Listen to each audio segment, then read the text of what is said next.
Quero dividir a homilia de hoje em dois momentos. Primeiro, vou falar do Evangelho, que é sempre bom.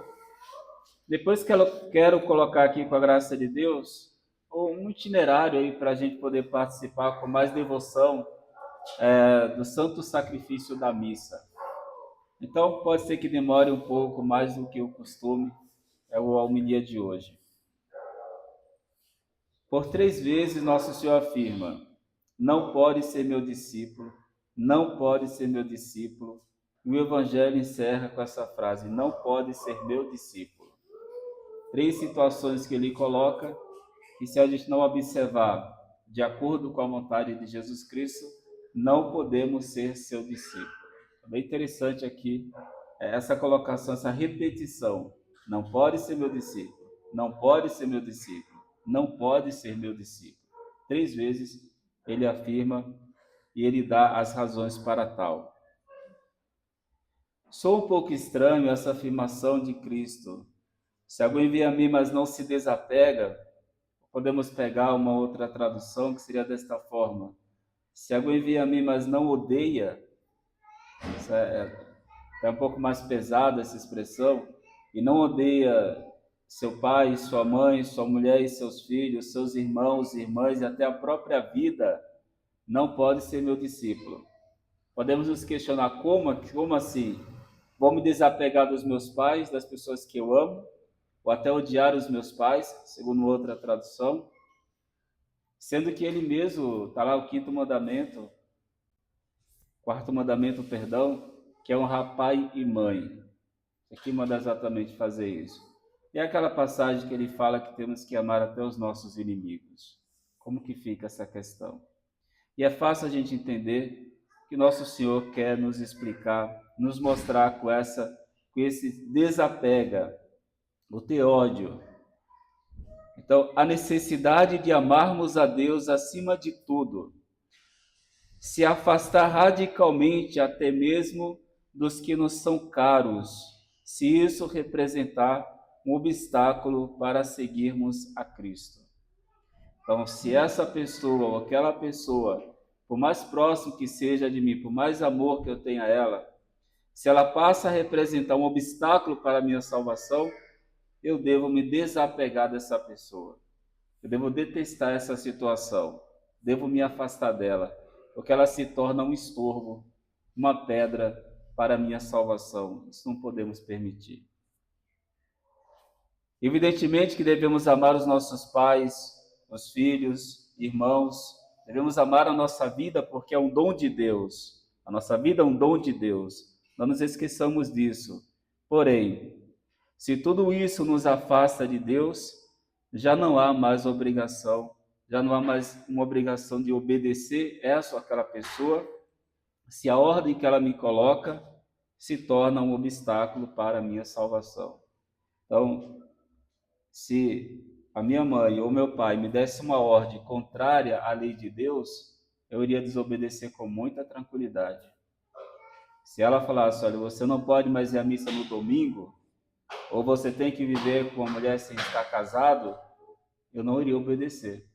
Eu iria na missa todos os domingos e iria buscar o sacramento do matrimônio. Porque Deus, a ordem de Deus prevalece acima de tudo. Independente se é o meu pai, se é minha mãe, se é meu filho, se é minha mulher, se é meu esposo, quem fala. É um obstáculo, está atrapalhando a minha salvação, eu devo me desapegar. Então é nesse sentido que o nosso Senhor quer nos alertar. Desapegar dos nossos pais e deles fugir quando o temos por adversário no caminho da salvação. Desapegar ou odiar não significa que devemos fazer ou desejar-lhes algum mal. Já que você está sendo obstáculo para a minha salvação, então deseja a sua perdição eterna. Não, não é nesse sentido. Temos que amar e desejar o bem para os nossos pais e as outras pessoas, mesmo que elas sejam um obstáculo para a minha vida. Mas essa expressão aqui de nosso Senhor, que não desapega ou não odeia, significa que temos que assinalar com fervor, ter coragem, a força com a qual devemos lhe resistir, caso se oponha à nossa salvação. Então, se você está falando isso ou aquilo, está me conduzindo para isso ou aquilo, eu devo resistir com força e com a graça de Deus e com coragem, colocar resistência. A isso que você manda, que é uma ofensa a Deus, isso eu não obedeço, isso eu não faço, por mais que seja uma pessoa próxima a mim. Então, seria um desapego, um ódio, não da maternidade, não do filho, não da esposa, não do esposo, mas aquele obstáculo que ele está colocando para a minha salvação. E aqui fica até um ponto para fazer um pequeno exame de consciência. Na qualidade de esposo, esposa, filho, padre, será que eu não fui também um obstáculo para a vida das pessoas próximas a mim? Será que alguma vez eu não dei um conselho equivocado, que era contrário à lei de Deus, com aquela falsa ideia de proteger? Será que eu também não atrapalhei a vida de oração da esposa, do esposo, do filho ou do fiel? Tem que fazer esse exame de consciência, porque nós erramos muito, todo mundo erra. E de repente, em algum momento, alguma outra pessoa precisou se desapegar de mim, porque eu fui um obstáculo para a salvação dela. Fazer exame de consciência e pedir perdão a Deus. Isso é extremamente importante, ter esse ato de humildade. Que não carrega a sua cruz e não caminha atrás de mim, não pode ser meu discípulo. Pela segunda vez, não pode ser meu discípulo. Veja uma coisa bem interessante. Algumas pessoas carregam a sua cruz atrás de Cristo, aceitam as provações do dia a dia. Na hora da tentação, recorre a nosso Senhor e a Nossa Senhora. Não fica murmurando, não fica reclamando, não fica, por que isso comigo? Por que tem que ser assim? Aceita a cruz, carrega a cruz atrás de Cristo, porque quer ser discípulo de Cristo. Outros estão arrastando a cruz. Interessante. Carregando a cruz atrás de Cristo, ou arrastando a cruz, que é murmurando, vai ter que carregar do mesmo jeito. Vai ter que passar por ela do mesmo jeito. Eu desconheço uma pessoa que resolveu todos os seus problemas só pelo fato de estar reclamando. Eu não conheço. Se essa for a solução da vida, então vamos fazer aqui uma 24 horas de reclamação. Não vai resolver nada. Então é rezar, confiar na divina providência e carregar a nossa cruz tranquilamente. A murmuração não resolve absolutamente em nada. Ou aquela pessoa que fica falando, mas aquela pessoa que nem reza, que nem vai na missa, tem sucesso. Não resolveu. Você sofreu do mesmo jeito. Então olha para a cruz de Cristo, porque quando ele fala carregar a cruz, é porque ele já está com a cruz à sua frente. Ele não manda um absurdo. Ele fala e dá o exemplo. Essa é a beleza do Evangelho, né? Jesus manda rezar e ele reza, ele mostra que ele está rezando. Manda se recolher e ele se recolhe. Ele fala que tem que perdoar e ele perdoa. Então, seguir a Cristo é exatamente imitá-los nessas situações. Carregar a cruz, ele está carregando a cruz dele, não está arrastando. Agora eu vou ter que carregar essa cruz por esse padre que só faz coisa errada, que peca muito, não vale a pena. Ele não carregou a cruz reclamando. Ele não arrastou a cruz, ele carregou. E por conta disso, muita gente se salva, graças à cruz de nosso Senhor Jesus Cristo. Então fica aqui esses pontos para a gente poder fazer uma meditação hoje ou amanhã, durante a semana, que eu entendo que seja muito rico a todo o Evangelho de Timóteo, mas hoje chama muito a nossa atenção. De ser radical, desapegar de tudo que nos afasta de Cristo, carregar a nossa cruz atrás de Cristo, sem murmurar, sem reclamar. Posto isso, eu gostaria também de falar, ajudar a gente também a participar bem da Santa Missa. Precisa ter o silêncio, o próprio breviário, o próprio missal coloca momentos de silêncio da missa, antes de pedir perdão a Deus, na hora da comunhão, você está cheio de momentos de silêncio. E pode parecer uma coisa muito chata, muito pesada, mas não é. Venha para a missa com aquela ideia de que você é um ladrão. aquele ladrão que estava ao lado de Jesus, que se converteu. E tinha um outro ladrão que também estava do lado de Jesus, mas se condenou.